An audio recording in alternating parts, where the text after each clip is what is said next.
పెద్దలు చెప్పిన మాటలన్నీ మనం పాటిస్తే బాగుపడతాం. ఎందుకంటే ఉయ్యానికైనా కయ్యానికైనా సరిజోడి ఉండాలి అన్నారు కదా.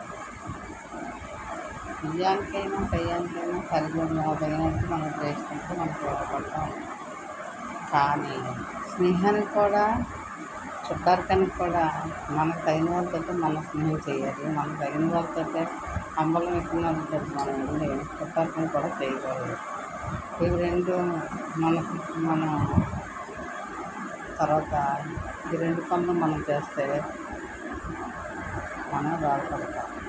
అందుకే అన్నారు అధికంగా మనం స్నేహం చేస్తే ప్రాణహాని. ఏదానికైనా సరిసమానంగా ఉండాలి.